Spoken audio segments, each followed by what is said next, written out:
We're starting a little early because Oh my we got god. something.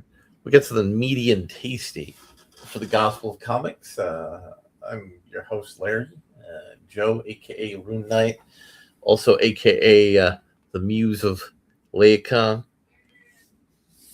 He's Look, here. look, look. Okay, we didn't know he was an old man. We didn't think feeding him the flesh of dogs would be that big of a problem. Unfortunately, Zeus has no sense of humor. Yeah, and I am I am dressed up like a Grecian in armor and also poorly lit like this movie. So I mean, aren't we're aren't you just Agamemnon? Isn't that just the Agamemnon suit? I mean, I think this is cooler than the one they used in the movie.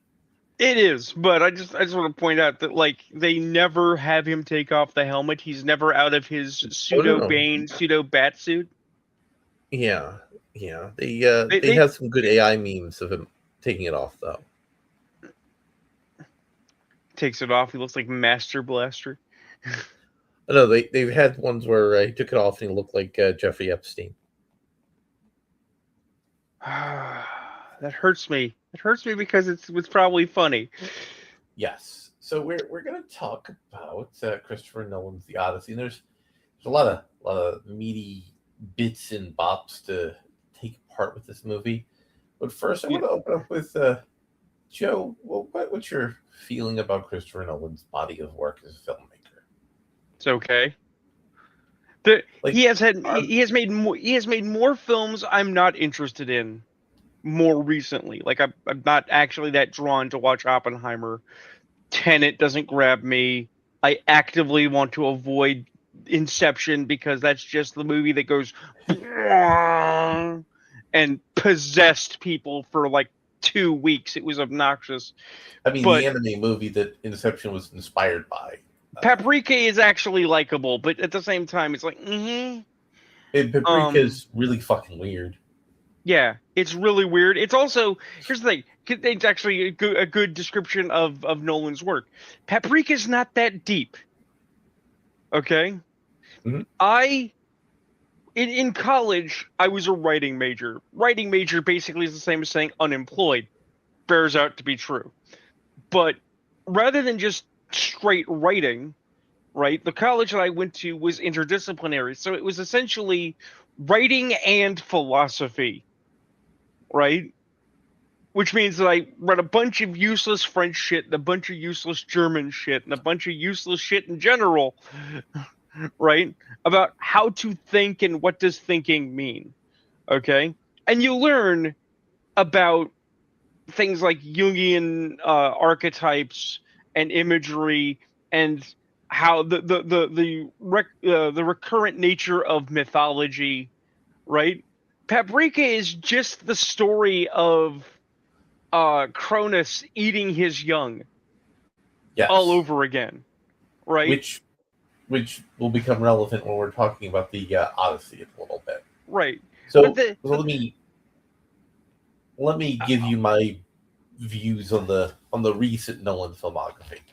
okay. I thought that Oppenheimer was a masterpiece of cinema craft, but I thought it was a bad movie because it was a movie that wanted to lionize Robert Oppenheimer as a tragic figure, but the movie couldn't avoid the fact that he was a horrible asshole and how all the terrible things that happened to him were his own goddamn fault.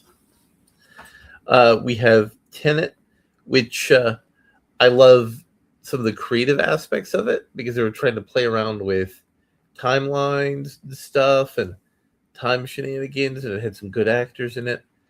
But realistically, the text of the film is it's kind of weak. This is a recurring problem with Christopher Nolan. I enjoy the Bat trilogy. Enjoyed Yeah, all I like three of those movies. I want to be clear. I like the Bat trilogy, and my actual favorite Nolan movie is Memento. Memento's actually pretty well made. Yes, I enjoyed Inception, even though it wasn't some big wild thing to me. It's like, huh, this is kind of neat. I had, of course, seen Paprika beforehand, like going, oh yeah. The Prestige is fine. It's It's okay. a decent film, and it has the excellent Michael Caine scene explaining the three stages of a magic trick. Yeah. Interstellar was kind of goofy, but I appreciate the message about love, even though it's kind of expressed in a stupid way. And I Well, never saw Dunkirk. well, as someone who was recently shitting on that commentator you sent my way for being an unpardonably unpleasant hyper lefty, he's not wrong in my opinion about the argument that Nolan is an overrated creator, and one of the Yes, reasons for that overrated nature, arguably, is he takes the broad, the vast, and boils it down, distills it to the personal. And it's like, I would yeah, actually disagree. I would actually disagree. He stills it to the personal well, I was gonna because say, like, because for Interstellar, I'm actually way more interested in the cosmic horror of deep space travel than I am about the sad story about a spaceman who just wants to get back to his daughter. It's like right, I understand that displeasure. but he gets back to his daughter, and she just can't be asked to be with her dad, who helped her save humanity. Yeah, it's kind of fucked. But then So, again, that's so also it's the not. It's going to be relevant when we talk about the Odyssey yeah, too. The yeah, we're gonna Odyssey get doesn't there. understand human emotions, Yeah, we'll get to sad dad later. And but and that's and that's not innovative. We're not the first people to talk about the sad dad problem. no. But Christopher Nolan is very good at making a film on time, on budget, and making between 500 and 900 million dollars on the box office, which means his movies go from being moderately profitable to profitable. Well, I mean, the most egregious proof of this is actually in the Odyssey. So I don't know if you noticed this. Maybe just I'm the kind of loser that notices this. They only had one palace set.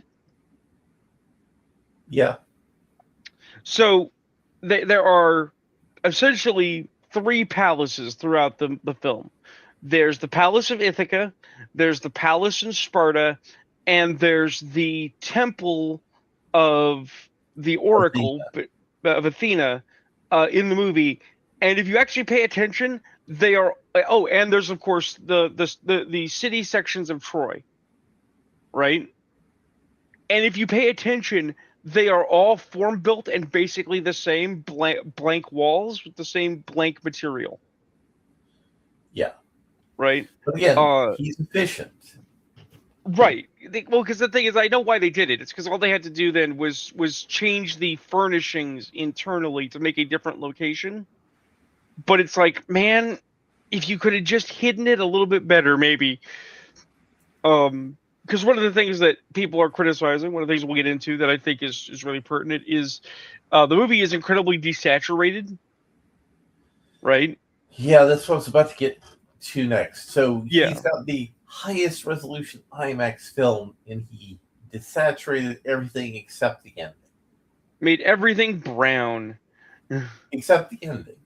And that's because the ending is when, they go off in the Western lands, and Telemachus ascends to the throne. It's the dying is fading out. And there's a reason for it, but it's not a good reason. Oh no, it's not a good reason. It wasn't a good reason when they did it in the Solo movie, but people think it's good. Do you remember the Solo movie? I do. Do you remember how impossibly, inexplicably illegible the Solo movie was because you couldn't see a goddamn thing? Yeah, because they had to reshoot everything, and all the special effect shots had to be hidden. Well, no, there's The a next, no. There's another reason. Hmm? You see, the Solo movie is during the dark time of the Empire.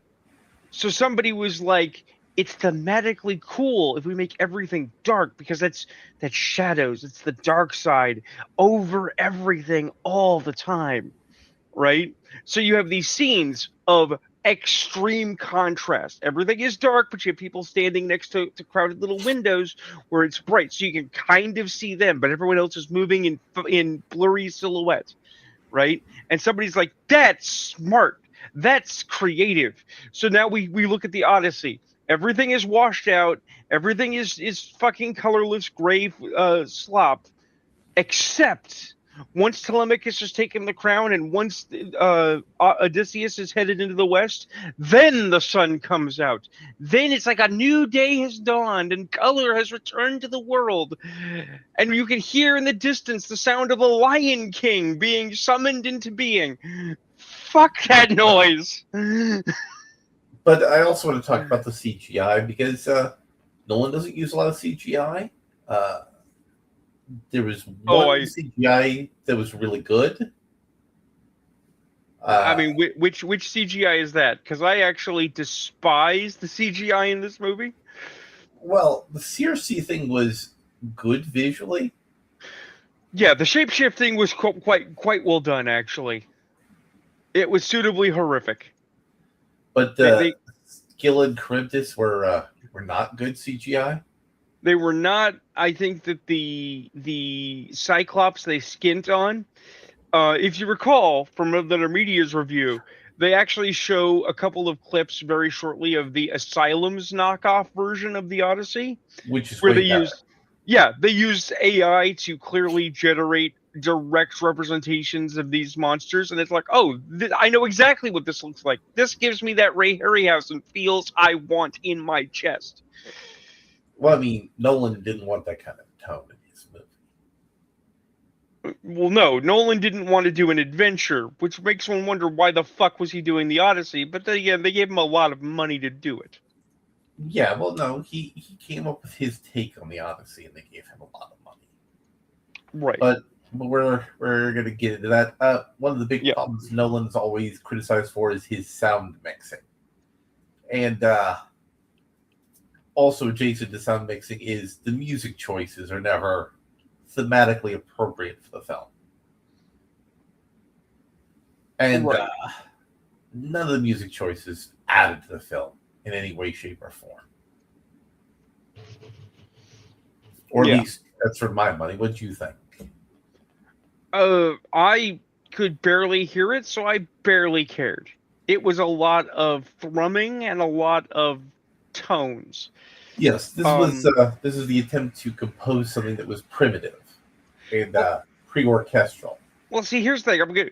If we want to get into a deep dive on sound and cinematography for just a moment, I actually think that Nolan was trying to replicate the effects of a different director and did it badly. Okay. Have you ever seen Valhalla Rising? I have not. It is a Mads Mikkelsen joint by a director named Refn Winding. Okay. And he's famously known for doing a crime drama series called The Pusher, right? Valhalla Rising is a period piece in which Mads Mikkelsen plays a mute, one-eyed Viking warrior, right? Who apparently is able to see or perceive things outside of normal perception. He can communicate, but he never actually says anything. Okay? So he's basically Odin. Right. And he gets roped into journeying with a group of Scottish crusaders who are heading to the Holy Land to retake Jerusalem. And in the course of their overwater journey, they get lost and end up in the New World. Right? The thing is that throughout the film, even though it was filmed with a full script and people talking, right? They decided to recut it and to remove almost 90% of the speaking parts. It is a film entirely built on presence and stance and the music. And the music is very primitive. It is the same kind of thing. It's beating drums and thrumming tones and the pressure of sound, right? but it reflects the character's journey, right? A increasingly surreal, increasingly otherworldly journey into the unreasonable exterior beyond civilization, right? But the thing is that Wending obviously had a specific story to tell. He had a specific message to deliver that vocal imagery supports, right? I think Nolan, the penultimate opinion of this movie, I think that Nolan got in his own way because he's the auteur and he has to be the auteur. He can't be a budget director, even though he works on budget. He's got to reinvent. He's got to reinvent the wheel each time and find new ways to innovate the same shit that he's mismanaging. Every movie he innovates his technique. But I'm gonna make a quick comparison in Star Trek. There's an episode called "The Ultimate Computer" with the guy that invented the computer systems that the Enterprise uses, and they talk about how he's fucking up, right? And it's like you can't do genius on a schedule, right? Mm-hmm. Nolan needs to accept that he's done what he can do and stop trying to reinvent himself. But I also want to talk about the one standout problem I had with the sound mixing, which was the opening sequence from the Bard. So the Bard who doesn't matter at all, but my God, did they lean into that grift hard? Well, no, he's a bookend. He's at the beginning and the end of the film. Except he's not. He's also in the exact middle because they used a time trickery to fool you into thinking that what was going on at the beginning of the movie was before the movie, when it's actually happening in the middle. Nolan's funky with time. He is. It's a common thing, but no, I do think based on what context clues there are, is the middle happened in the middle, didn't happen in the beginning. But even that, putting that aside, his character is there to orient you to the story, the tone, and all of that, but they don't give his voice the opportunity to do the work. He's talking in a crowded room. So it's really a wasted performance piece. I can't say Travis Scott did a really good job or not because I could barely hear him. Well, this was actually where I sent you a message in Dark of Night. I said, yeah, they tell you they hate the Odyssey right from the beginning. Mm-hmm. Okay? But let's talk about something utterly ridiculous. I'm a video game guy. I play video games. I also play tabletop games. I love the Diablo knockoff Titan Quest. Okay? In Titan Quest, there are no Greeks, as far as I can tell. Everyone is actually doing their best diet checkoff. It is the worst pseudo-Greek, pseudo-Russian, East European voice acting you can imagine, right? Because it was a budget title years ago, right? But in one of the first villages, you encounter a poet, and you talk to him, and he begins with the classic opening, "Sing to me, O muse," and starts to tell you about the gods and shit. And it's like, wow, this is amazing. Right? You have this character, he's going to start telling the tale of Odysseus's death, or the journey to Troy, the Battle of Troy, because it is already entered into the public myth, right? But Nolan doesn't want you to think about the Iliad. Just like later in the film, when they have the chance to talk about Agamemnon, the Punisher, John Bernthal, doesn't want to talk about Agamemnon. We don't want to talk about anything else that is shaping to this event, because those things run against my narrative. And Nolan wants you to care about his narrative. Right? So they literally tell you from the get-go, it's like, yeah, all that Troy shit doesn't matter. It's like, yeah, but it does. It really, really does. And they can't escape it, which is why the film does its best to denigrate all of it. This is less the Odyssey and more of a hit piece on the Iliad. Give me a second. I think I heard a knock. So continue to expand on that. I'll be right back. Basically, Nolan, it really wants you to engage his ideas and his narrative, which is not wrong, but his methodology of doing it is at every opportunity that he could introduce something about the Iliad, he doesn't, and he actively tells you we're not talking about that. By extension, they can't escape it because the Odyssey doesn't exist without the Iliad. The Odyssey is the response to the Iliad. It's almost like saying we're going to do. It's like saying we're going to talk about the Three Musketeers, but we're going to do 40 years later. But then we're never going to talk about the Three Musketeers. So you can't do the two pieces separately. Now that I'm back, I didn't have a knock on my door with some other noise. It just sounded like one. We're going to want to get into, the cinematography. It was competent and excellent in places. But when you're evaluating a film, Nolan's camera work and all that is great and everything, but the film's a composite.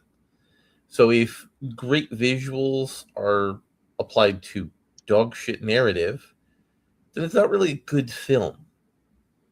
Right. At best, you could get to a place and say, like, the actors did a really good job, but they were given to do shit.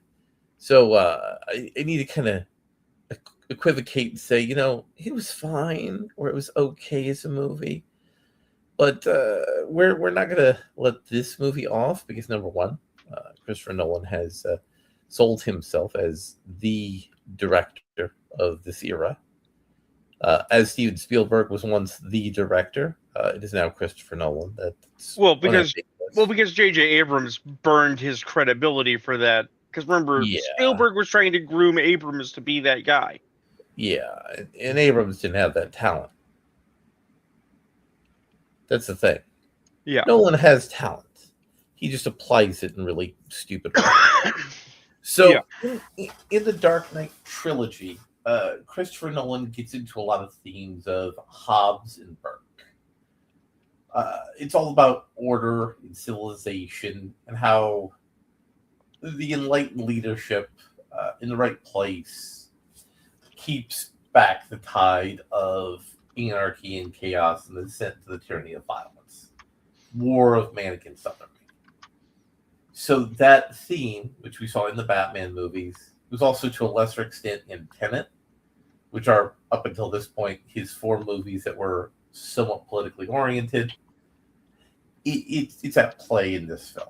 So what do you think about the themes of Burke and Hobbes in this movie? I think they're wildly misplaced. Well, they are. Also, Burke is the originator of modern conservatism as we in America understand it. So a lot of his philosophy is focused on customs and traditions and how these have an intrinsic value even if the legal system and the culture doesn't attribute them any. Well, as people have talked about, supposedly he tried to present the gods in a subtle fashion. I don't think he did. I don't think the gods actually appear at all. No, he didn't present the gods. That's the only way you can read the film. But that's the thing, is that because of the lack of the presence of the supernatural in the Odyssey, a fundamentally supernatural piece, right? It's like it's got no teeth, because the thing is that to the Greek mindset, power descends not from custom innately, it descends from divine mandate. You do these things because you must, not because you want to, not because custom dictates we do it. You do it because if you don't do it, Zeus is going to hit you in the balls with a lightning bolt. That's a little unfair to the Greek perspective, but we'll get a little bit more into that when we get to Elliot Page. and they are Right. all fell. But what I'm saying is that Hobbes is the social contract. The Greeks do not believe in the social contract. The ruler has no intrinsic duty to the state, right? But, I mean, it's hospitality. It's defending your people and their rights. Right, which is custom, which you would say is Burke. But the thing is that the custom doesn't come from the custom. The custom comes from the gods. You don't do it because if you try to feed Right. Zeus the flesh of dogs, Zeus will have something to say about it. But The Burke penalties actually, are external. yeah, but Burke also viewed those things as from God, and he was in a more Christian point. Right. But instead of talking about the absence of the gods, I think we need to be more technically precise. This movie had a absence of the sublime. There were things that were horrific, and monsters can be sublime, but they're only sublime as part of a broader system. Lacking a god to counter them, monsters are just horrific and grotesque. And what we saw was grotesque things. We didn't see something that was sublime. And sublimity ties into the teachings of Aristotle and Plato. Because at the end of this movie, spoilers for a 3,000-year-old historical event, this movie talks about the Bronze Age collapse. And the Odyssey and the Iliad are preserved through that historical window, through art, which is the beautiful, as Aristotle and Plato would both identify it. And the beautiful becomes the vessel wherein the true and the good are passed through the darkness. But this movie argues that there is no beautiful. So if there is no beautiful, then there can be no good communicated, and truth will ultimately falter without beautiful. I mean, yet again, proof of this is in the pudding. So again, the Asylum version of this, the monsters look exactly like the monsters. Okay? Mm-hmm. And I mentioned earlier, in Paprika, the idea of Cronus eating his children. There's several art pieces of the primitivist style replicating ancient Greek mythology. And the Cyclops in Nolan's Odyssey clearly resembles that, which is not intrinsically bad, right? Yeah, he said, in fact, that Kronos eating his young, that famous picture, right, is what inspired him for the art for that scene. Right.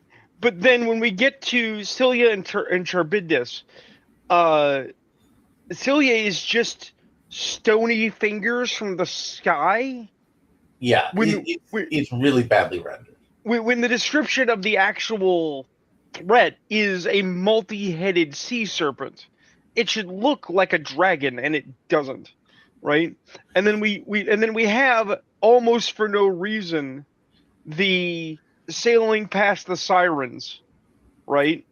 And even though at no point have they given us the personality of Odysseus as a eager hero and a man to respect, right? He's gonna listen to the sirens. Why? Because nobody's done it before.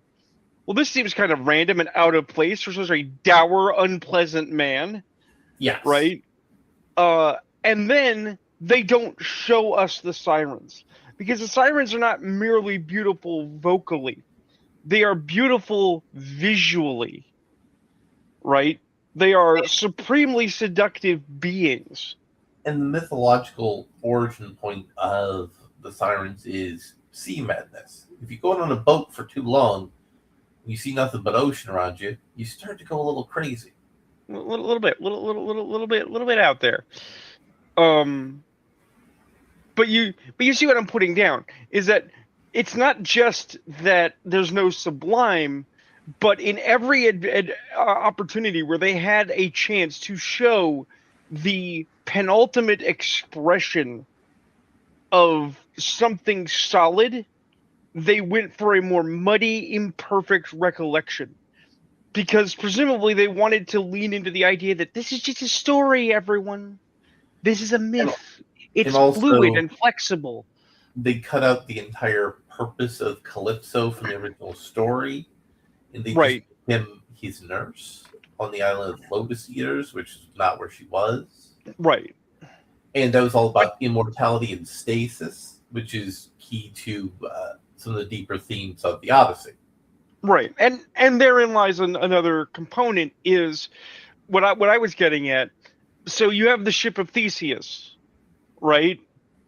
And you have the ships of Odysseus that have been destroyed by his travels. He's washed up on the island of the Lotus Eaters, and he's trapped there, Well, in the right? movie, it's the island of Lotus Eaters. Right. I'm going off of what's in the movie. Yeah, But the thing yeah. is that it's like, oh yeah, and his ship is wrecked. Here it is in a bunch of pieces, and he's basically standing on a fucking gray wash sound stage in the middle of nowhere, right? Oh no, With that was an some. actual beach that they washed out the color palette for. Oh, I know, but what I'm saying is that when you look at it, it is minimalist storytelling in cinema, where you've seen in a bunch of different art house productions where we're going to give you the gesture of the minimum of a thing and never actually show you the thing. So Yeah. what do we need for this beach? Well, we need beach and we need water, and we need sky, and it's all gray and shapeless because it's a void. But we have some broken pieces of ship, which are going to reflect the broken spirit of Odysseus. And only by rebuilding his spirit and thus rebuilding his ship can he ever leave. And that's deep, except it's not, because I was able to put it together from watching this film for 5 minutes. Yeah, yeah, yeah. So, where were we at? No sublime themes and tone issues. The broader issue is much of the tale of Odysseus going on his adventures in the actual text of Homer's poem is Odysseus recounting this to a city he's in, where they're judging him, they're evaluating him, and the poem kind of gives you the suggestion that these people think Odysseus is full of shit, and Odysseus may be full of shit, and these may be a little accentuated tales. And in this movie, when you have something similar, Odysseus is coming off of heroin. There's nothing to suggest that any of these things he's seeing are not real or a drug-addled hallucination. Here's the thing. Let's be honest. I'm going to make a wild comparison. Okay? Odysseus is to the adventure narrative as Gulliver's Travels is, right? Gulliver goes on his fantastic travels, returns to civilization, everyone thinks he's a lunatic, right? Yeah. That's basically Odysseus's context as well. The things I have seen and the places I've been. No, you haven't. That's crazy people talk. You must be crazy. Yeah. This movie also combines aspects of the Telemachy, which is the play that talks about what happens after Odysseus gets home, and the Aeneid, which is weird. Yeah.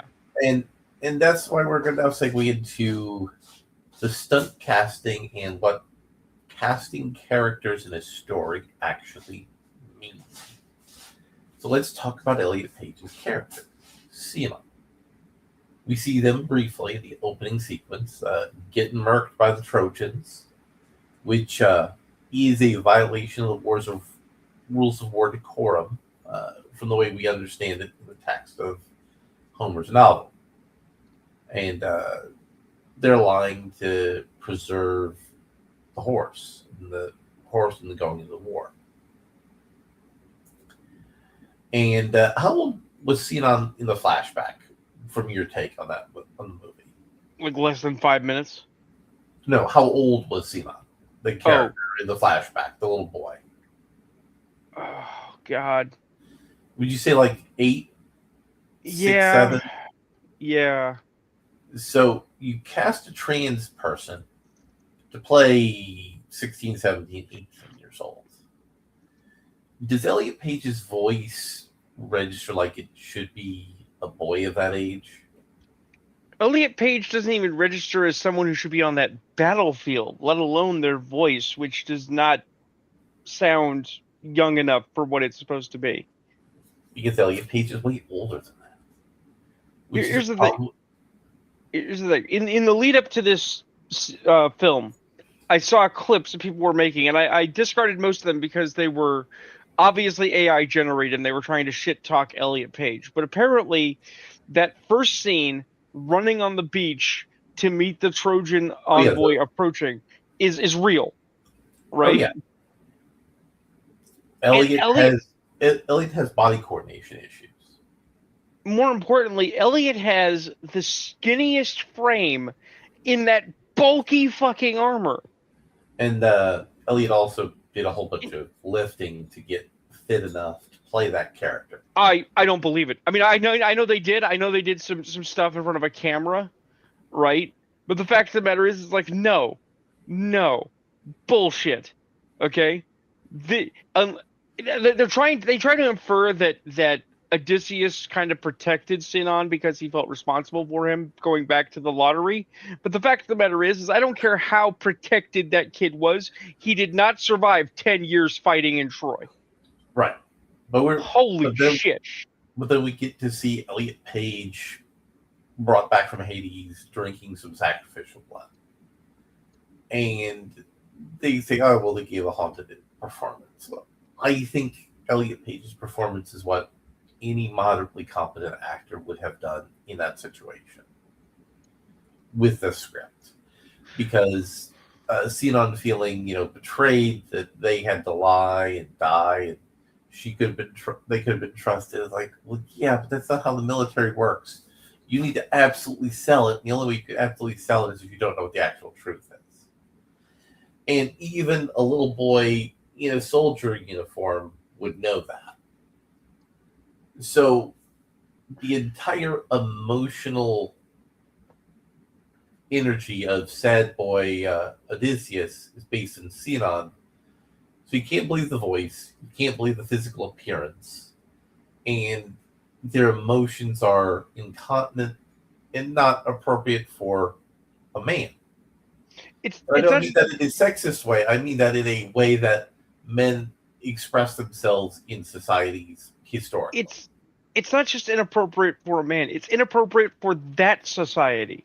Yes, it's very inappropriate for that society. I've talked about this before in regards to some fantasy settings where characters are essentially owned by the state, right? Let's think about Sinon's character development. You are the son of a shepherd, and you have been offered up to stand in for a nobleman. Do you like this practice? No, but it is a standard practice. Everybody accepts it. Everyone is aware of it. Okay, you are now one of the army of Agamemnon going to Troy. You are now a hero to your people. They throw laurels at your feet as you leave, right?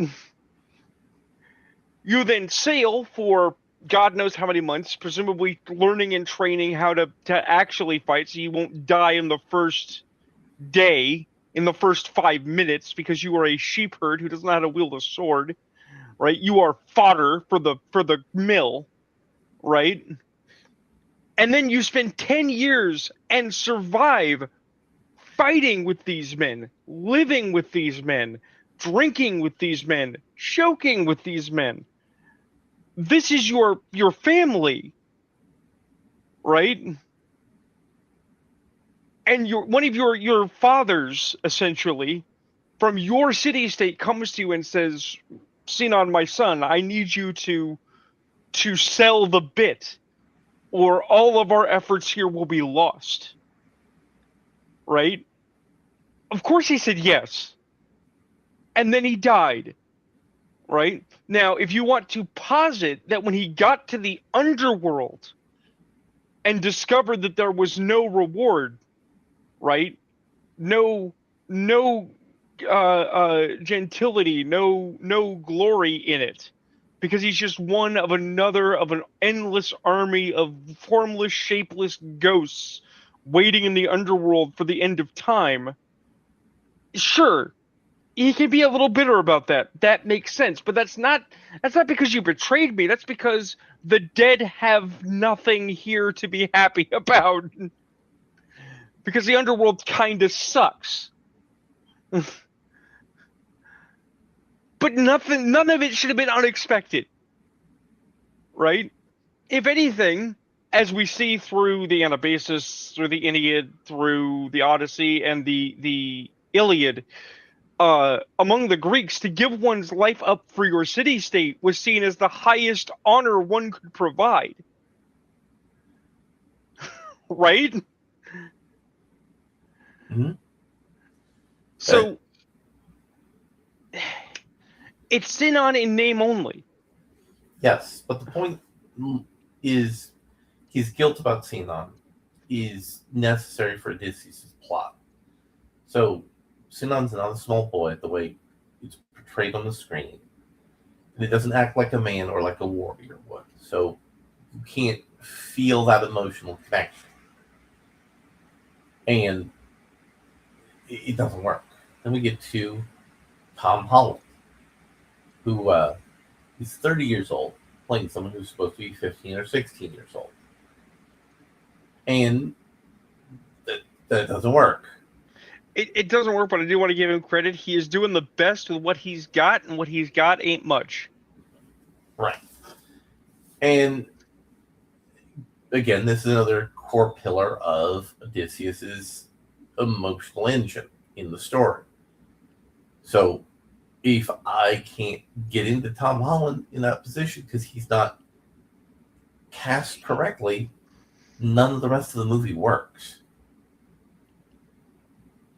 So go ahead. And then we go with the other major piece of stunt casting that got a lot of talk. Lupita Nyong'o is Helen. Helen and Menelaus had a much more interesting relationship in Homer's novel, Homer's poem. They were back together, and they had some awkward feelings, but they were united by the grief of the war.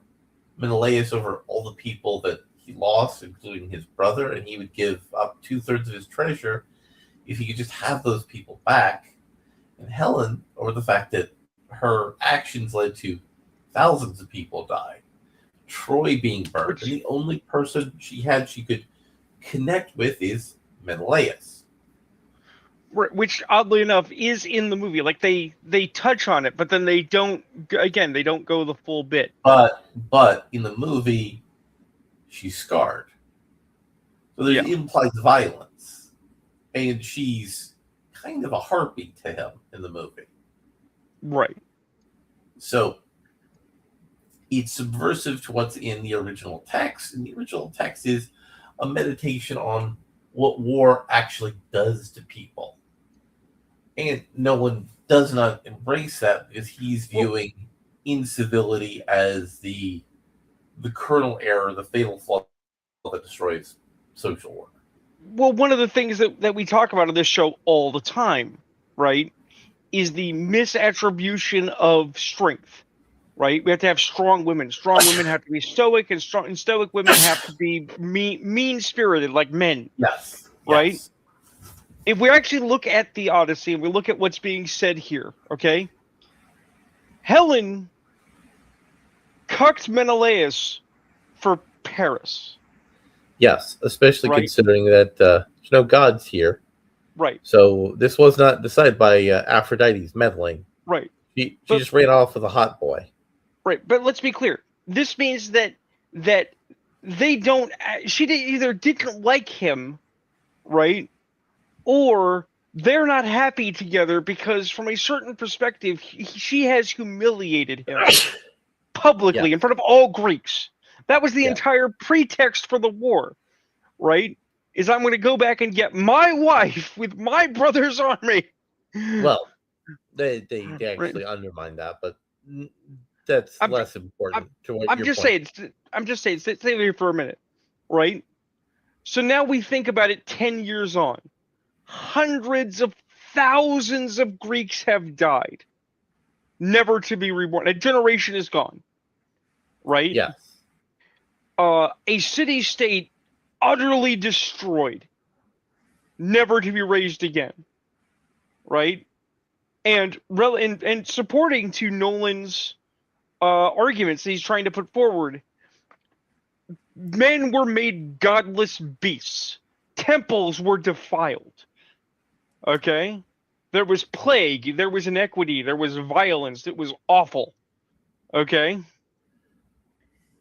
And yet, the two people most principally tied to this disaster can only find comfort in one another because nobody else understands what they went through. Right? And they're not happy about it. Menelaus isn't happy he got his wife back because she's not the same woman he had before, and his brother is dead. And she's not happy because not only is the boy that she ran off with dead, right? But her name is now associated with a generation of savagery that she will never live down. And also, right? she's had something that looked vaguely like a penis cut into her face. But my ultimate point is that in a real narrative, in a classical narrative, two people finding each other and finding comfort in each other following a disaster is a real and deep emotional connection, right? Something that actors should want to do. Right. Instead, this narrative decided to go with a more mean-spirited, postmodern idea. They're not in livable hatred, they're just in hatred. They just despise each other nakedly, right? And the only time that she can even remotely say that she's sorry is when she half whispers it to Telemachus before he is sent away, right? Because she dare not speak, because what? Menelaus is going to abuse her some more? Yeah. Thus implying that the king of Sparta abuses his wife, which anyone who has read the doctrines of Sparta is like, no, they kill you for that. Yeah. So, why, other than the controversy, do you cast Lupita Nyong'o in such a teeny tiny part? For the same reason that you have an inexplicably Chinese Asian, a yellow Chinese Asian on the Odyssey's crew. Well, I'm going to get to that. We're going to get to that part in a bit because they are in a different situation. But you say when we're removing the outrage farm, which is what it actually was, and you say, why do this? Okay, the actual answer is that they looked at the Odyssey and said, man, that's really white. We need to pepper it with some color. But the minimum amount of color, not a lot of color. And you can find a beautiful African woman to play Helen. It can be done. Right? I don't think they did it, but it can be done. So but again, Elliot Page and Lupita Nyong'o, they probably made $1 million for their 10 minutes collectively of screen time each. Yeah, something like. But both of those parts could be played by some literally who actor. And I'm not saying this to be negative about people getting it back. If you're in a situation where you get it back and you're an actor and it doesn't destroy your reputation or your career, go get you that bag. It's there. It's there to be got. It's because they wanted to have the. If we're talking about that, it's because they wanted to have the cast of excellence casting. Because they've also got to make themselves stand out from, what is it, 2005's Troy? Even though Troy is a different film, because that's the Iliad, right? And it has a different aesthetic sensibility. But that film had, in short run, I want to say, was it Richard Harris was the King of Troy? Oh, yeah. They had a lot of great actors in it. And then Brad Pitt, and then the guy playing Agamemnon, and then fucking Sean Bean was Odysseus. That was the cast of excellent casting. Yes. That was the one that blows it out of the park. And this was, Nolan needed his casting to be as great, but better in modern Hollywood's opinion. So we've got to load our cast with all the stars we can, without asking, are these the stars we need for this narrative? Yeah. So let's go back to the beach. They get the horse. They take it to the Temple of Athena. Yep. But why though? Well, I mean, let me throw you a better one, because this is plot significant. So they build the horse, they get in the horse, and they have the unfortunate distinction of watching men drown as the lower part of the horse spills up with water. Why did they build it on the beach close enough for high tide to get it? That's stupid. But no. No. Seriously though, why build it there, other than to build drama? Okay, why lay it on its side? Every child on Earth knows what this horse looks like. Now you can make it standy up. I don't care, right? But we all know that it is on a solid platform with big wheels for easy rolling. Right. That's what the early movies did. Right. But everybody, but that is the shared language everyone has. It's in books. Children's books have it. Adults' books have it. Everybody believes it. That is our image, right? Nolan not only had it built in the ocean so that men could drown to create drama, but had the Trojans drag it into the city, literally drag it, so that it could be different, so he could put the Nolan spin on it. And then they put it into the temple, and then they stand it up.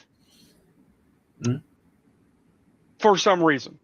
But my question is, why is the horse going to the Temple of Athena?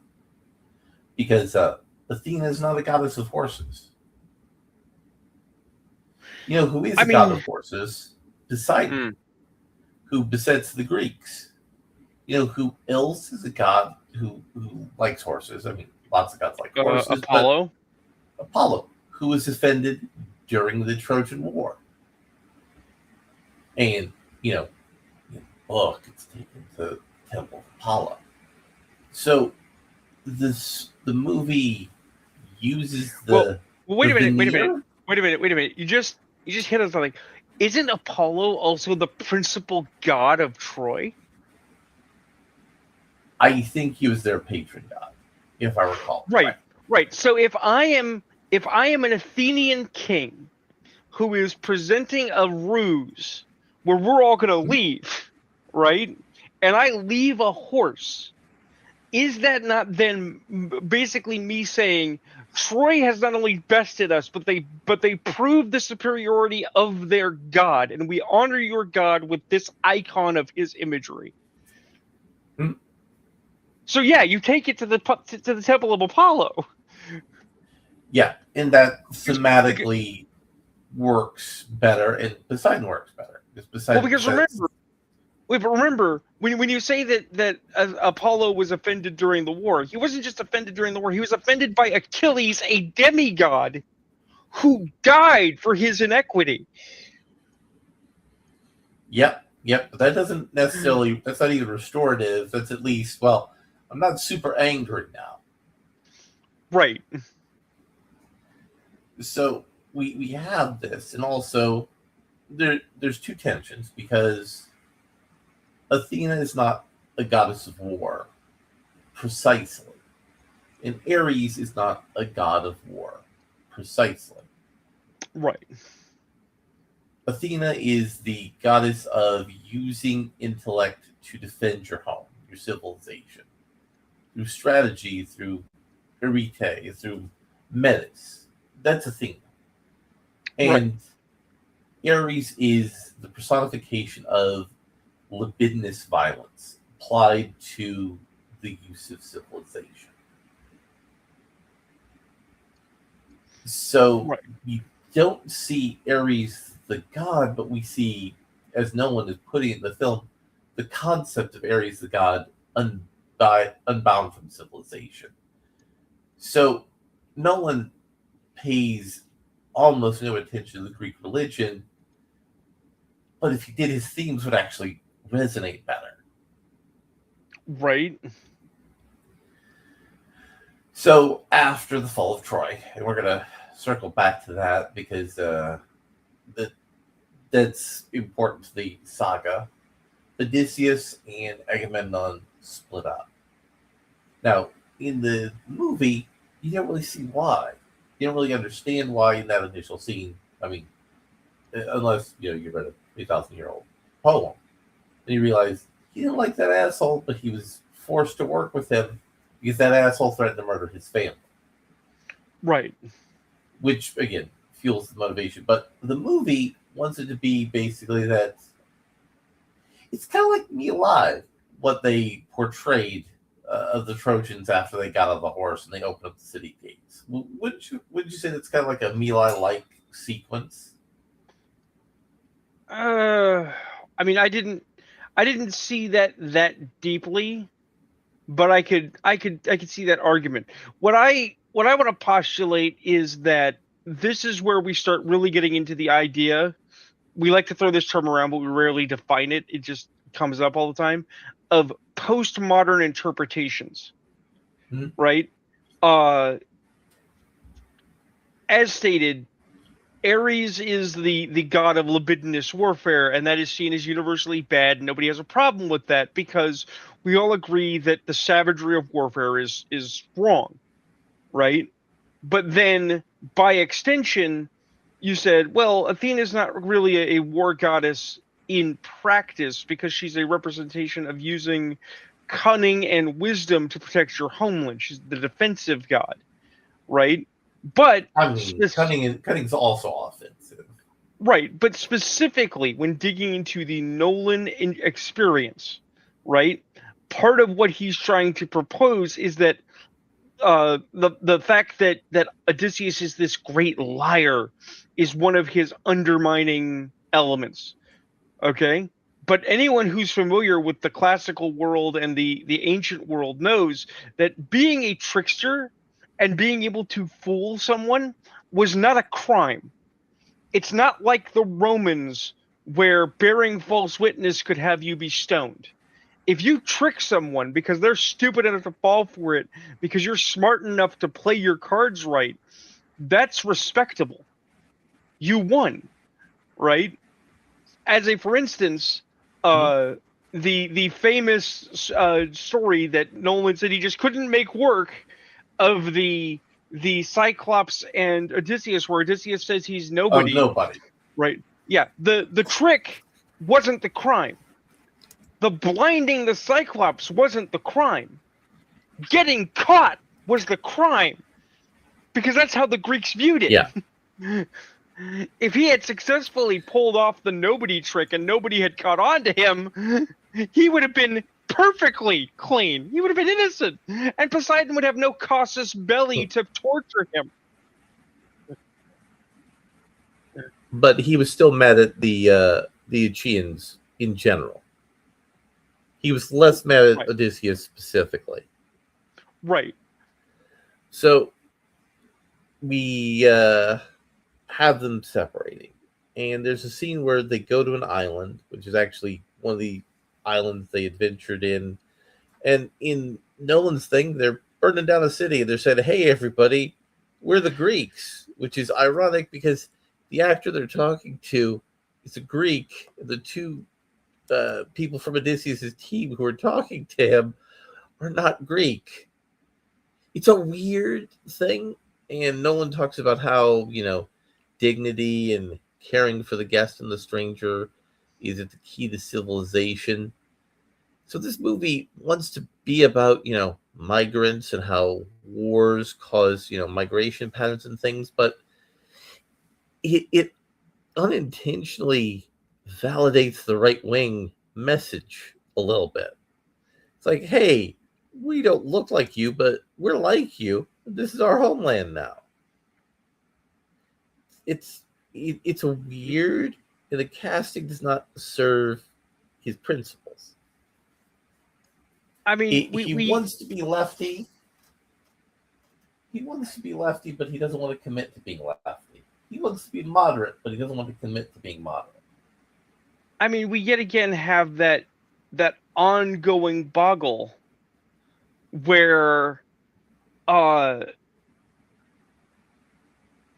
we, they don't want to explore deeper values, Right. right? But So let's. they show up on this island. Okay, Mhm. we need food, we need shelter, we need water, right? They don't show us having that conversation and being refused. Okay, and they don't show us Odysseus losing control of his men who act out with, like savages, because after decades of warfare, they just don't care about being restrained anymore, right? Instead, it's all inferred, it's all implied that these are the problems, right? Um, and then at no point is the question put, yeah, but to what end? What is the value of this expression of this material, right? Because asking questions would be counterintuitive to just consuming the narrative, right? Mhm. The fact of the matter is that I'm 100% on board for the idea that the Greeks would sack a town to get what they need out of it, and not think twice about it, right? But you have to answer the question, well, why did they sack the town? Why didn't the town just give them what they need, right? Oh, because it's a narrative about immigration and about people who are doing bad because they're desperate. And it's like, okay, so show us why it's bad. And saying, well, if they just burned down a town of innocent people. It's like, innocent how? You didn't show us them being innocent. You didn't do the legwork. You took for granted that we would accept your interpretation because you told us it was correct. Any writer worth his salt, going all the way back to the beginning, will tell you, it's show, don't tell. Mhm. I think that runs Absolutely. double in visual media. But now I want to kind of segue a little bit as we're kind of meandering through the plot. But I want to talk about stakes and why stakes are Well, all wrong. I don't think we're fully meandering, because this is going to come up later when we get to Cersei and her inexplicable accusation of sexual assault that Yeah. never foments. Well, no, we're gonna actually touch on that here in a second.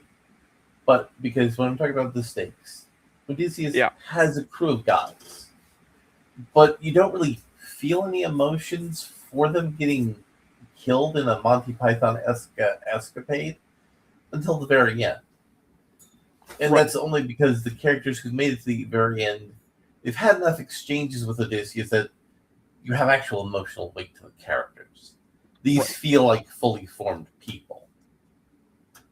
So the movie doesn't do a good job of selling emotional stakes. So we go to Circe's Island. Circe goes, "Oh my God, please don't rape me." And they're like, what? Can we just have some food?" They're like, "Oh yeah, let's come and have some food." Put Right. your weapons and armor out back. It's like, all of that is weird. These people are like so hungry they will just eat.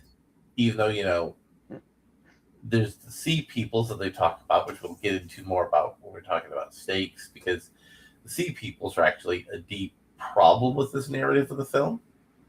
Well, And they turn let's into pigs.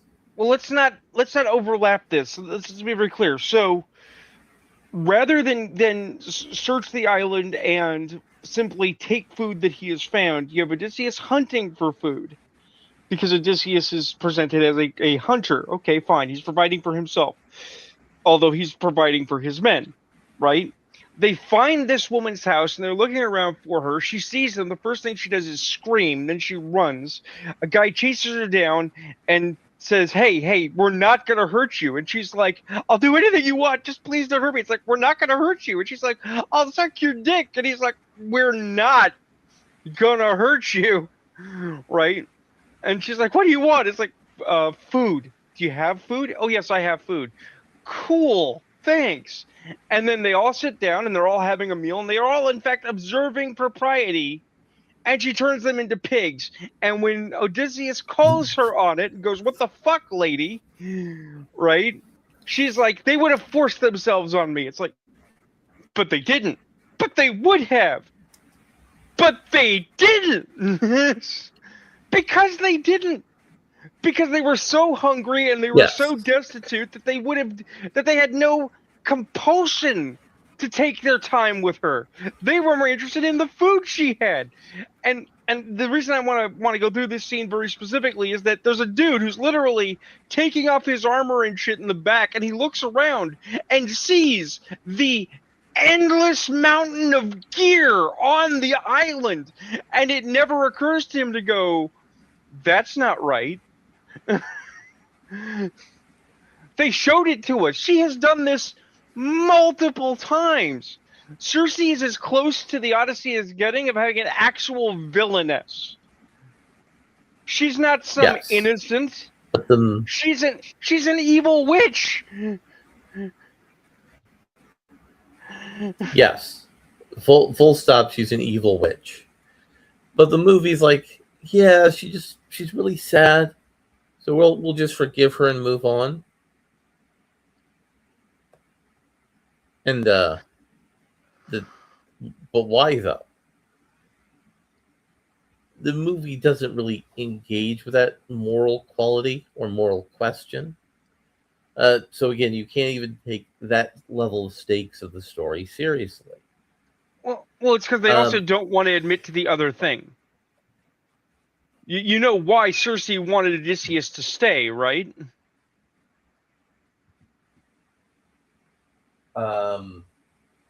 I missed why in this movie she wanted him to stay. In this movie, they don't say it, but in the original Homeric epic, it's because he's a man. She turned the others to pigs, and she wanted Odysseus, king of Ithaca, a hot-looking dude, to love her instead of his wife. Just stay with me, eat your crewmen, and we'll be together forever and happy. And he was like, but no, I have a wife.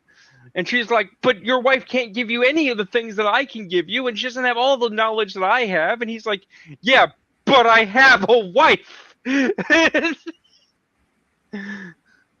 Because that doesn't play that an evil woman with an evil motivation doesn't play to Nolan's narrative of civilization's collapse and that everyone is a victim. Yes. And the stakes about the sea people is another problem this movie has.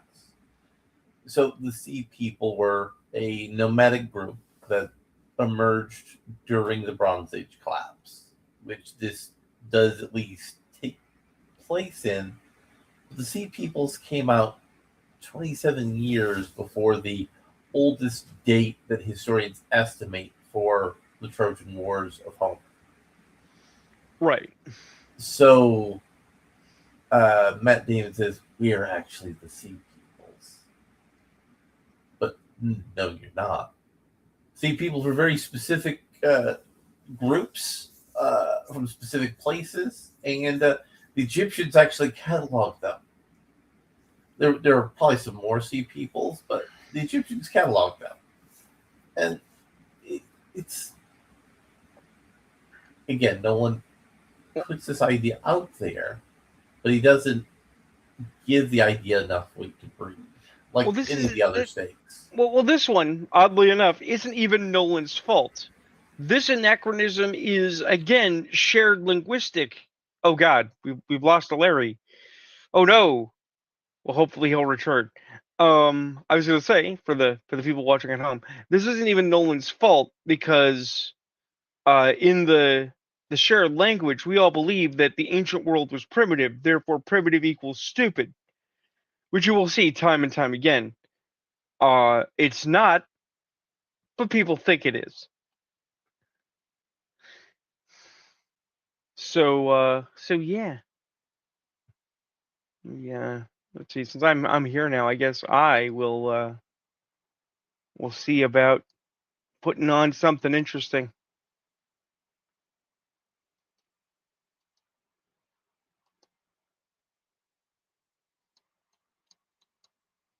Now no, that's not it.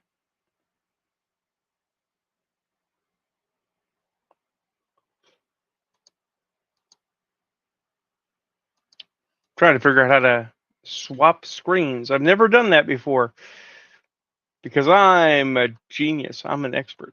I've done this before.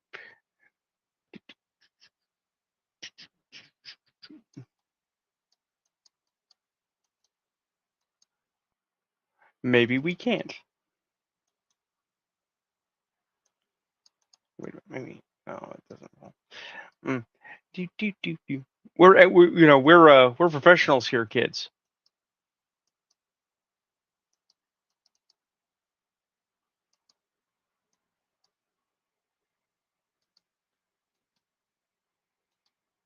Mm, mm, mm.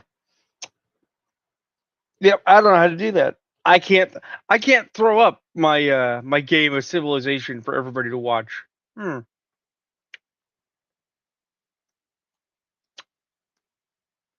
Larry, return. Let me see here.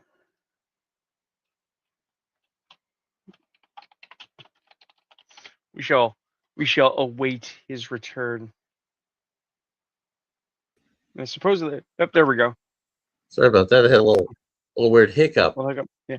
I tried to throw up my Civ game so that people had something to look at while you were gone, because I didn't want to get too deep in the weeds while you were out, but I don't know how to swap my screen to the present screen. Yeah. So seriously, then we're moving on to the Sea Peoples. Yeah, what I was saying was this isn't even entirely Nolan's fault, because we have this perception that the ancient world was less educated, less knowledgeable than we are, therefore stupid. It's an anachronism that is pervasive. So it's like, oh no, the Sea Peoples are a mystery to us, therefore they were a mystery to them, therefore they can't have possibly known, so they had stories. And it's like, well, yeah, but the Egyptians and the Greeks both wrote a lot. Yes. So the other problem is the Sea Peoples are intimately connected to the story of Telemachus and suitors. The tension with the suitors is the Sea Peoples are coming, and we need to have a king be able to raise the arms in the city. And then once Odysseus' dad shows up, he's like, we are actually the Sea Peoples all along. Well, here again, oddly enough, since we were just talking about anachronisms and the Greeks, this political problem doesn't actually exist. You know what would happen if the Sea People did exist and showed up, right? They would have just raised an army. Right. They would have had a vote, they would have installed a tyrant, and they would have immediately raised an army.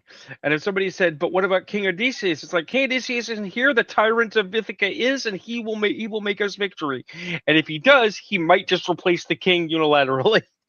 Yes. Yeah, that's how that worked back then. And in addition to that, the Marxist lens that they put on the conflict itself, that it was actually over trade routes, is intimately connected to the Sea People. So we were actually the Sea People ending doesn't make sense with the text of the actual film. Right. So the film teases a bunch of ideas, but it doesn't commit to any of them. And unlike Tenet, it didn't do anything really interesting, or Inception didn't really do anything interesting with visuals. Well, interestingly, yeah, that's where we've been talking about this off and on, but this is a good example of it. This is Nolan reinventing the wheel, right? The Trojan War was about the sea routes. It's like, no, it wasn't. What do you mean? It's like that might have been a practical benefit, but that was not the actual motivation. We know what the actual motivation was. The actual motivation was in the Odyssey itself and in the Iliad. Agamemnon was empowered by Zeus. He was the greatest king of all the Grecian kings in the Aegean, right? And he had divine hubris. That was his major flaw. He had the juice to make it happen. He could have unified the entire Mediterranean under his one rule. But he was an arrogant fuck. Right? Mm-hmm. The Trojan War going all the way back to the beginning, was never about economics, was never actually about Menelaus' wife. In fact, Agamemnon, if you could sit him down and ask him, would probably say, "Hey man, it's not my fault that my brother can't keep a hold of his wife," right? Exactly. But it was absolutely about his pride, his ability, his ego that could be filled by, it's like, oh look, now I have all the casus belli I need to conquer Troy and remove a threat to my absolute dominion. Yep. By design. Because it was a divine conflict. The gods set up the sides well in advance.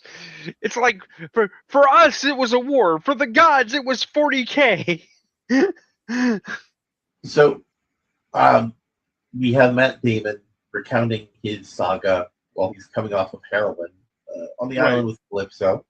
Calypso, who in Homer's book wanted to keep Odysseus immortal and young and happy, but she just can't leave the island. Yeah. So, I think it's a terrible part for a woman. It's a terrible downgrade. Penelope is the only woman who had a decent part in this movie. Unless when it kind of like hates being a woman was part of this movie. Oh, go ahead. Also, they removed Mentor from the character beats of Athena, which concerned me until I realized Athena wasn't actually in this movie. She was just a ghost of a priestess of Athena. Right. Although, if it had actually been Athena, if they'd actually said outright it was Athena, I would have been ameliorated a little bit, because I can see Athena doing that to somebody, is taking the face of the child that you let be murdered that belonged to me. And he comes home. Nobody recognizes him, which in a demystified movie makes less sense. Because Athena used her divine magic to help him sneak about. But he couldn't trick his dog. As seen in the Armand Assante film, when he is a beggar and he is taking the shot, he is an old man and no one knows who he is. The second the shot is taken and Odysseus is proved, he just throws off the cloak, stands up, and he's a young Armand Assante again, instantly. Yes. And the problem also is compounded where he goes to Robert Pattinson's character, exposes his shame, and the Greeks are a shame culture, but the movie wants them to be a guilt culture, which is a weird flex. And he doesn't realize it's him then. The maid realizes it's Odysseus when she looks at his foot, and they set up the foot injury, which is kind of dumb, but Right. Again, there's no reason everybody's like, bro, we don't cheat. It doesn't say, bro, we don't cheat. I know this was originally in the text, but the text gives you other things to look at so you can be brought into the narrative so you don't ask those kind of questions. But these open deficiencies just stand out like sore thumb. So I didn't know we were gonna talk about it this way, but I think it's a good time to mention it. I actually want to posit that this is, as we've run into in a couple of things, this is actually a tale of two movies, and we didn't get either one that would have been great. Okay, so the first film is an Odyssey, okay, and it is in fact exactly bits of what we saw. Okay, it is Odysseus on the island with Calypso, telling her the tale of the Odyssey. Okay, and that should have been the magical, fantastic adventure that we all wanted.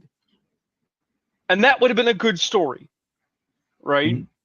Because you get to that third act beat, and it's like, what are you going to do now? And it's like, I'm going to go home. And he leaves the island, and then you have the end of the story be what it needs to be, right? The other movie, also interesting, is a Tom Holland, John Bernthal engine called Ithaca. Okay?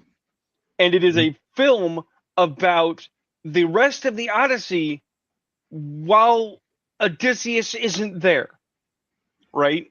It's about a Telemachus who grows to youth and then age in an Ithaca without his father, only hearing the stories of who his father was, surrounded by all of these scumbags who want his mom's wealth, right? And he eventually goes to Sparta to meet with his uncle, right? And they Mhm. talk about what the Trojan War was like, and it's an old man telling a young man war stories. That would be a fucking amazing movie, and we didn't get that either. And there's a fight sequence with the suitors, which I think the pacing was terrible. The fight choreography was terrible. I mean, yet again, we're being owned. Yet again, we're being owned by a TV movie from the early 2000s. Yes. Because the fight choreography isn't just bad.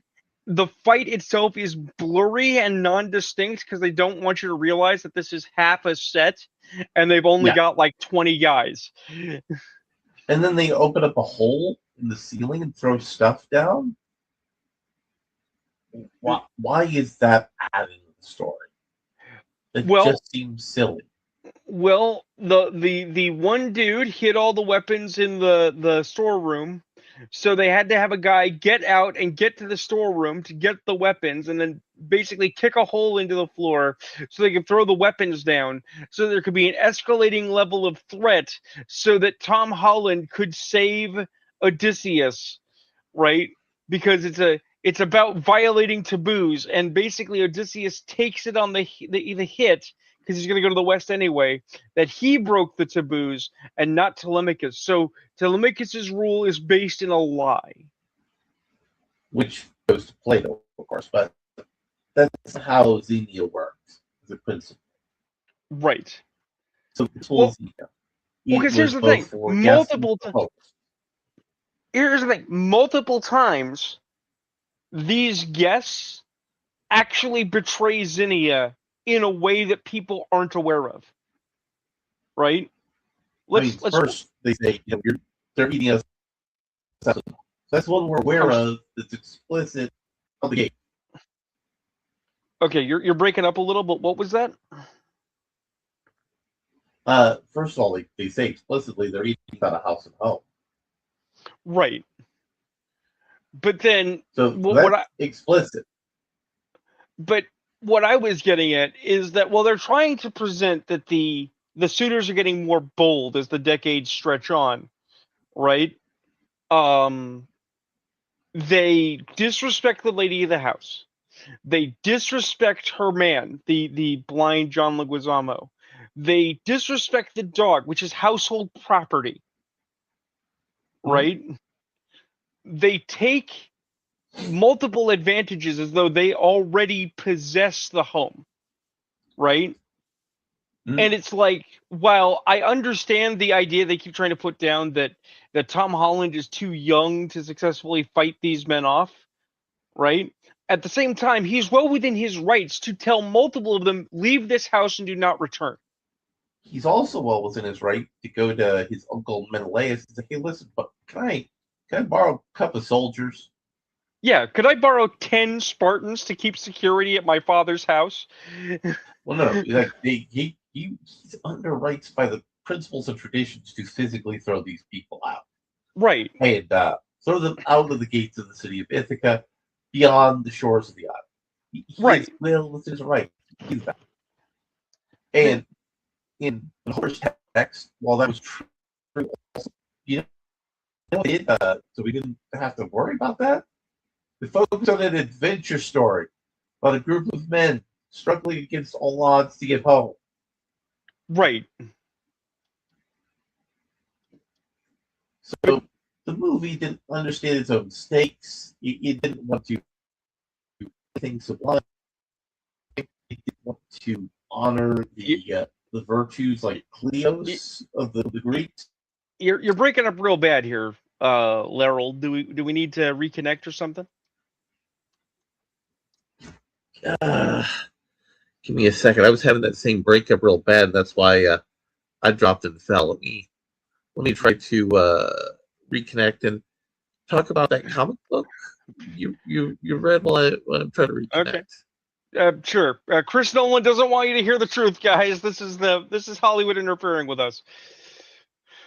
So yeah, interestingly enough, on the same vein though as not understanding your source material, I went and read a book today. Or not today, but in the week. I tried to immerse myself in the newish poison that is Mary Jane era Venom. And I mean, I wanted to die inside, but it's more than just dislike. It's not just like, oh, I hated it and my opinion is correct. No, there's a tangible failure of narrative. So Venom was introduced in the mid 80s during the Secret Wars as the alien symbiont, as a suit for Spider-Man, and they spun that out to be it was alive, it was intelligent, and it wanted to merge with Peter Parker, and Peter Parker was like, no, icky. And it became a hate-filled, spurned stalker that hooked up with Eddie Brock, who also hated Spider-Man for his own reasons. And they both learned to hate Peter Parker, and they collaborated as the new supervillain Venom to fight Spider-Man until Eddie realized that he was more interested in justice than vengeance, and so they came to a detente, a "you leave me alone, I'll leave you alone." Eddie Brock quit New York and went to San Francisco to be Venom, Lethal Protector from like 1991, 92 to forever.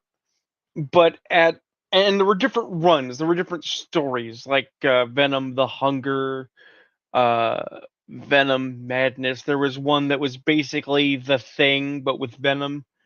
Uh, and they introduced secondary characters like Carnage.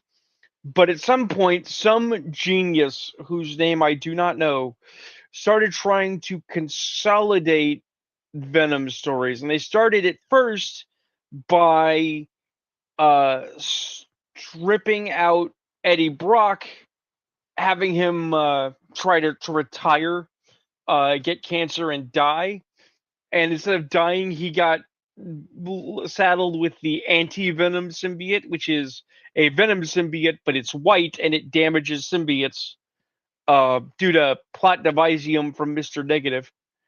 Uh, and then that meant that Venom got stuck with Flash Thompson, who was Agent Venom, which was a fun run, but was not a good run. And then they decided, no, what we need to do is we need to make Venom cosmic. He's an alien, right? We gotta explore his cosmic origins. So they introduced through Dan Abnett the idea of the Clintar. The symbiotes are not simply an invasive species of uh, uh, parasites that bond with hosts. They are a race of space cops like the Green Lanterns, traveling the galaxy to make the universe a better place by creating superheroes to defend against a penultimate evil that they know called Null. And what is Null? It's their god, it's their creator deity from the abyss, which is fucking retarded. All of this is retarded. Um, Eventually, Venom hooked back up with Eddie Brock after bouncing through several hosts, and then eventually, most recently, uh, uh, Venom was gonna die. Mary Jane was gonna die, and so Venom connected with Mary Jane so she wouldn't die and became the new Venom as a direct middle finger to fans who want Mary Jane to get back together with Peter Parker, because instead of having Paul be Venom, which is what for a very brief moment everybody was desperately living in hope of, we thought, Paul's going to be a villain, this is going to be great. They made Mary Jane the Venom because the idea is that Mary Jane is the poison in your veins that won't let you accept the new normal for Peter Parker and one more day. And then the reason the story doesn't work is they have this narrative where Mary Jane is struggling to manage the double life of a superhero, even though she has lived with a superhero for decades. And she can't. She's having a hassle managing the Venom symbiote, which she doesn't enjoy, but the Venom symbiote is trying to be hopeful. And she broke up with Paul, her boyfriend from another dimension, who she had non-existent space children with. But Paul is a fucking soy boy from Soyland, who I wish would get hit by a bus.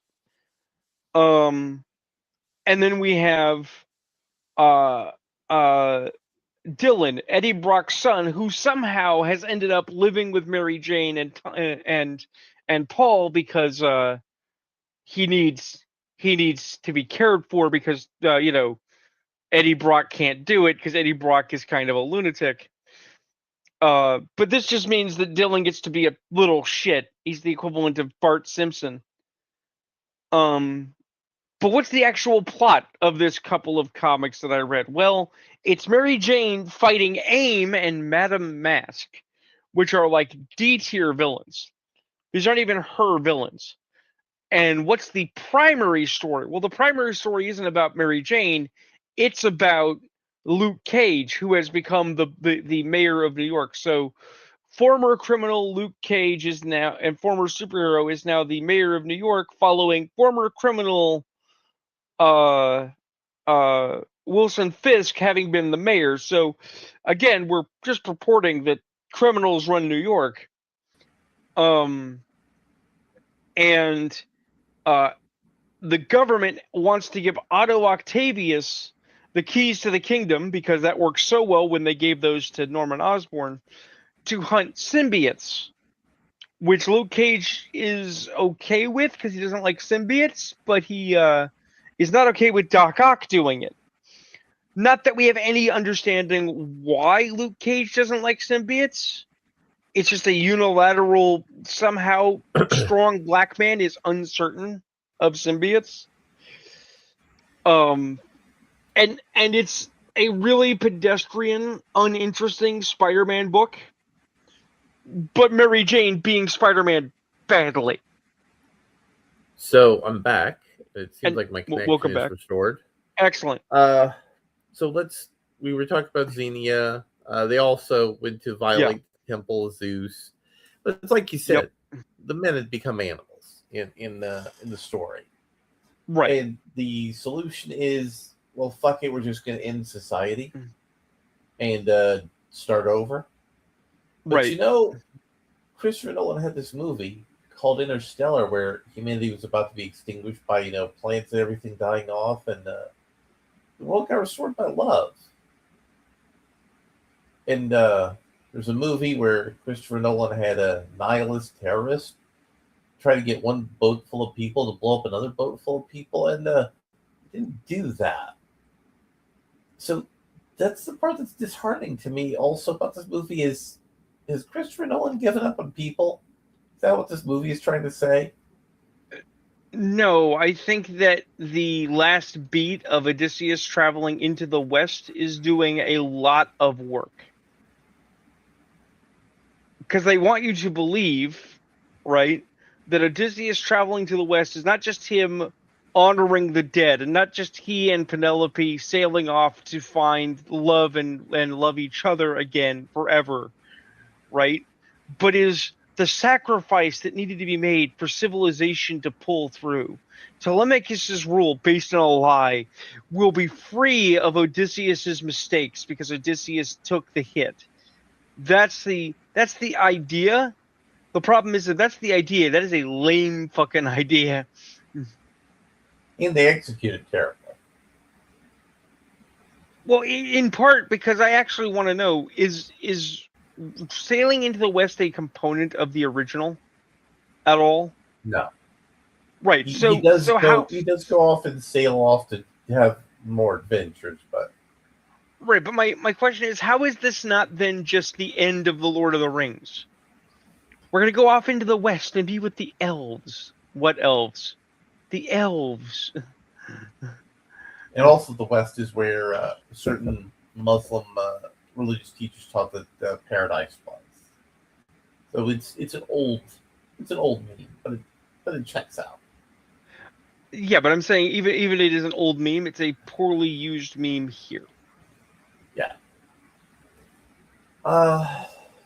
Let's see. We talked about there were some neat effect shots, but they didn't really look that impressive because again there was the whole Monty Python runaway thing. And when they couldn't run away from the effect shot, they looked unimpressive. Robert Pattinson was great in this movie. He was playing a mustache twirling asshole. I mean, I've seen that asshole before. I mean, I saw that asshole before, but it wasn't when it was Robert Pattinson. I saw that asshole when his name was Commodus and he was played by Joaquin Phoenix. I mean, yeah, but it's a good part. It's a good, well-trodden character archetype. Can you just be the guy everyone loves to hate? Robert Pattinson looks at his filmography. Yeah, I think I can do that. John Leguizamo was good as an actor in this movie, but he's done lots of Shakespeare and drama stuff. So this was an old hat register for him. He actually minored or majored in the classics, but he never finished school. So he actually read the Odyssey in Greek. So his performance being one of the more spot-on ones to Homer's original idea makes perfect fucking sense when you think about it that way. Penelope was fine. Anne Hathaway was fine, except for when they had the monologue about, feminists like, well, why can't I be queen? I've been here on the throne for 20 years making decisions. I mean, that's how it actually worked in ancient Greek society. The queen would be a custodian of the king's order in his absence.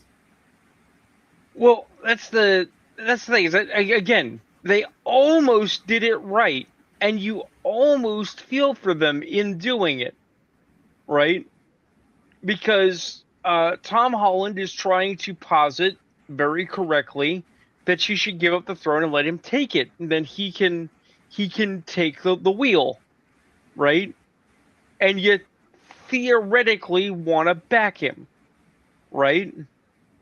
But what she is trying to say is, I'm trying to protect you from the evils of this situation. And you have no idea how dark it is. And when he tries to say, no, I do. She's like, no, you have no idea. I've been sitting on this throne for 20 years. I know exactly how bad this situation really is. Right?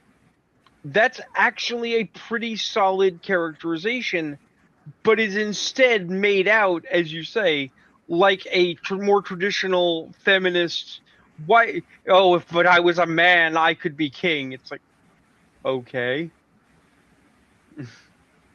But then again, this all hinges on a modernist lens that presumes women had no power in ancient Greece.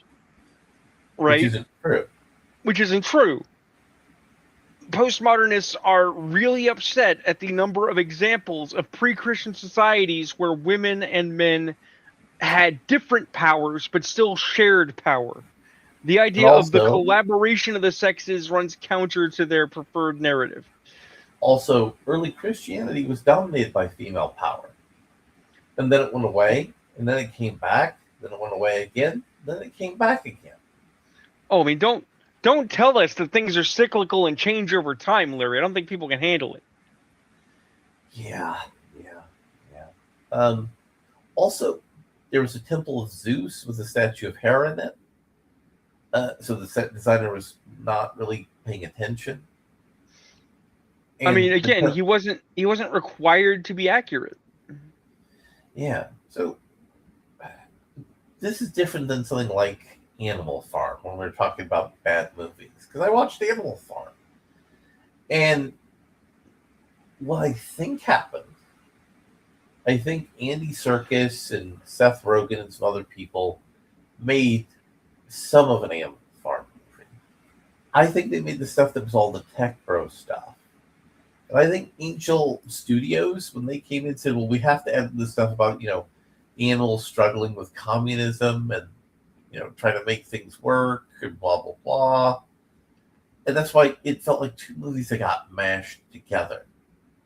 But again, while there were things that were there, like the water wheel that was being built, and animals selling things to people for the first time that were like they were in the other book, they were all subverted. And not subverted in a way that's like, let's sit and do something challenging and new and interesting. It's like, no, let's do the basic bitch thing everybody knows we're going to do. And that's another problem that the Odyssey had. Nothing was bold. There was no strong narrative decisions. There were no strong story decisions. It was just A 60s, 70s influenced take on the subject matter. Well, I have two interesting questions because we know that obviously Nolan is not doing this, but is this actually the tangible result of scrapbooking? No, not for the Odyssey. In the Not for Odyssey, the Odyssey, but as you say, this is another film that's two films mashed together, and I'm wondering if that's a current Hollywood thing. Is that we're going to take all of our ideas and smash them together because the final form doesn't matter so much as the implicit success that the film will theoretically represent. I mean, that feels awful. And it's so awful, it's probably true. I mean, we're not having this conversation because it makes us feel good, Laryl. No. But they're taking IPs people know and they're adapting them to tell the stories they want to tell. But the problem is that no, the IPs. I remember watching the Armin Asante Odyssey, a 2-part TV movie. Because you just watch TV movies sometimes, and it was moderately enjoyable. Rewatching a little bit of it, I'm like, going, damn, this was really fucking good for a TV movie. Well, I'm gonna take this opportunity to deflect some detractors, because one of the things that people have liked to say recently is something that comes up every time there's a historical or another major IP is used, and the critical sphere comes out against it, which is, oh yeah, it's real convenient that you're all suddenly experts on the Odyssey, but have you ever read it, right? Yeah. And so on. The thing is that it's literally that joke from Father Ted. Mm-hmm. Well, I think I know I can smell shite. Yeah. Okay. Yeah. We're not speaking to the quality of the Odyssey. We're speaking to the quality of the film, and specifically the motivations behind the decisions in how the film is built. And also, we're talking about things, and I've said it specifically in this show, is like, this was in the Odyssey, but the Odyssey didn't allow you to focus on this so much because it had other cool and interesting shit happening that isn't in this fucking movie. Well, let's go deeper for a minute. I'm gonna spin a fantastic series of comparisons. Why is it that we had the Iliad and the Odyssey, but nobody has done Jason and the Argonauts? I mean, we could a Jason the Argonauts movie would be really interesting. And but here's the thing, though. Here's the thing. You start thinking about those creative efforts as a interconnected collection of works, and you realize that the focus was not on the personal, it was not on the emotional, it was on the adventure, right? Yeah. The fantastical nature of the world outside your door, right? And it's like, okay, well, why haven't we had a Hercules movie? And people go, oh, but we did. It's like, no. You had a Hercules movie about the death of Hercules with The Rock. I mean, why haven't we had a movie about the labors? Seeing him actually doing the phenomenal things he is said to have done. There was that other Hercules movie that came out around the same time as the Rock one. I don't remember if that one had the labors in it. I don't recall. But then the reason I say this is going to be a wild shift is because I want to put to you that not only is the Odyssey a cultural touchstone, but it is a human touchstone because a variation of it exists entirely independent of the Odyssey. Hmm? I put to you that the Seven Voyages of Sinbad is the Odyssey for Islam. Oh yeah, absolutely. And it's a common storytelling technology because Maui had a series of labors. It's Right. a hero has to do But a whole bunch of great feats. but here's the thing. Here's the thing. Modern Hollywood. Okay? You say we're going to do a movie. And they say, "Okay, what's your movie?" And you say, "We're going to do a movie focused on Middle Eastern mythology using all Middle Eastern actors." And you could just see them all start to rub their hands together really eagerly because they want those Persia bucks. And you say, "We want to do an accurate depiction of the Seven Voyages of Sinbad." And suddenly their pussy is cold. Yeah. Why? What's the problem? Is it because it's male led? Oh, Or is it because well, the Saudis actually financed the movie based on the Arab folklore, and it did very badly. which film was that? I'd have to look at the title again. It's something that basically vanished outside of the Middle East in 24 hours, and in the Middle East vanished within a week. Wow. But they spent like 50, 60 million making. And they hired a bunch of American and European actors to act in the desert. I mean, that's really unfortunate. But you still see what I'm saying is that if we were to take the assertions of Hollywood bigwigs at their face value, right? The fact of the matter is they don't want to make the movies they say they want to make. They don't want to make the Odyssey. They don't want to make the Iliad. They don't want to make Jason and the Argonauts, and they don't want to make the Seven Voyages of Sinbad because they don't want to make adventure yarns. But they know that saying it's an adventure yarn brings in the money bones. But I mean, it's the porn parody studio version of the Odyssey, right? That we were talking about earlier. I mean, the one with the AI creatures in it. the Asylum doesn't do porn, but I suspect you would argue that it is pornographic. The Asylum is sort of a trash pub. Oh yeah. Developer. But yeah, because because here's the thing, we did talk. We said we were going to get deep into what is a bad movie. I don't know. We touched on it a little bit, but let's set our standards. So at the very high end, we have a good movie, or even great movie, right? Universal movies that will stand the test of time. I think that's your Gone with the Winds, your Color Purples, what have you, mm-hmm. Right? Well, Netflix is saying Gone with the Wind is noted for its racism. I mean, fuck them, because it clearly was not racist, because Cary Grant was a avowed and non-racist person who went out of his way to make sure that the black stars were recognized for their contributions. But then you have good movies. These are solid movies that are universally good, that everybody likes and that will stand the test of time, but they're not luminaries. So that's, I hate to say it, that's your Rockies, that's your Predators. I mean Rocky 1 though was really good. I know, but I'm trying to say, like, on the gradient, you have movies that please everyone, but they know they're not really aiming for the Oscar. Right? If they get an Oscar, it's a surprise to them. Right? So then we have good movies that are good, but they're firmly in the realm of guilty pleasure movies. That's your Commando. That's your Star Trek movies. Sorry, Star Trek guys. That's your conventional fare. Right? Hmm? Then you have your patently middle of the road movie. These are bland movies, and bland is bad because bland doesn't stick in your memory at all. Right?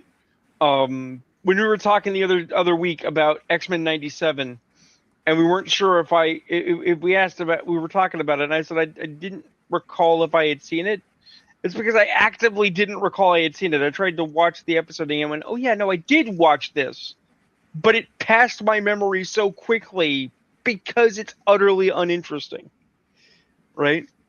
Then you have good bad movie.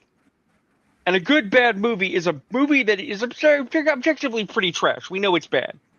Right? It's either low budget or it's low class, but it is also really good. And that is where the vast majority of movies actually sit. Even the really good ones we love, like Shaft, anything blaxploitation is a good bad movie. Right? Most of Bruce Lee's filmography is a good bad movie. Right? Hammer movies from the 60s that are good horror movies of Christopher Lee are good bad movies. Right? Then you have bad movies, and bad movies can be fun. Okay? Sometimes a bad movie can still be pretty good. Right? Now, what's an example of a bad movie that is still fun to watch? Like Twins. Right? Yeah. Arnold Schwarzenegger, Danny DeVito, they're supposed to be twins, really? Mm-hmm. It's a bad movie, but it's good. It's well made, it's fun, but you're not racing to watch it again. If you view a movie as a holistic piece, right? All the components are bad, but the relationship between Arnold and Danny DeVito is strong. Right, exactly. Then you have bad movies, which sounds redundant, but we can actually name a bad movie. It is a universally hated film. It is one of the worst things I've ever seen, and I hate to say that I've seen it more than once. It's Pat. Yeah. That's a bad movie. It's not fun to watch. It's not fun to think about. It's not fun to refer to.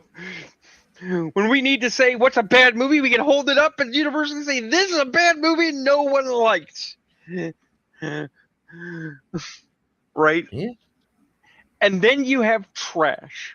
Somehow, I kid you not, It's Pat is not a trash movie. It's just a bad movie. Because it's well made, it had a plot, it had characters, it had actors, everybody knew what was going on. They knew what they were making. It's just not good. Trash is the stuff you scrub out of the bottom of the barrel that isn't even fun to make fun of. 99% of the Asylum's offerings are this. They are just garbage. They don't have the budget, they don't have the writing, they don't have the will. You wonder where they got the money. Because let me tell you, it's not from being good. These are a scam, right? Uwe Boll makes bad fun movies. And he makes bad movies. And he doesn't make trash. That's why we spent an entire show of this show talking about how he accidentally made art. Because we had seen his garbage. We're like, yeah, no, this guy doesn't do art. What the fuck? Is the Odyssey trash? No. No. Is it good bad? No. It's just bad. And what's worse is that it's a bad adaptation. It does not adapt the text well, and I don't think it's intending to. It tells a bad story badly. Yeah. It doesn't do anything really visually interesting to justify itself. It doesn't do anything that's bold or interesting and innovative. And the people involved, ironically enough, are, let's be honest, some of the best people in their field. Hmm? Right? Actors who should be able to take this material and make it sing, shuffle through their role. If anything, Robert Pattinson did so well because his role had the most freedom of movement. They were like, here are your lines, be a scumbag. Do I need to do anything else? No, just be a scumbag. He's like, I will absolutely be a scumbag. That's like Jeremy Irons chewing the scenery in the D&D movie. To know you're in a bad movie, but you have the freedom to be the worst guy there. Well, everyone else has to pretend they're serious about this shit. And yeah, it's and the Animal Farm movie was a bad movie, but it had elements of a good movie in it. That's the thing. Movies are kind of holistic, and the ultimate problem is this was not a good story, and it didn't tell its good story well, and where it differed from the story it was based on, it told the story worse than the story it was based on. So here's the thing of it. This is the most important thing you, the viewers, if you're there, can take away from this when we're talking about bad versus good bad versus bad bad. Mm. A good bad movie has an ineffable quality called heart. Right? When you talk about it, you talk about, oh, it's a bad movie, but man, they tried so hard. They had so much going against them, and they really wanted to be good. Right? So, as a for instance, Luminary, one of the saints of our series, we'll hope for Larry's return. Rudy Ray Moore is a good bad movie actor. His movies are bad. They were always bad, but my God, do they commit to that bit?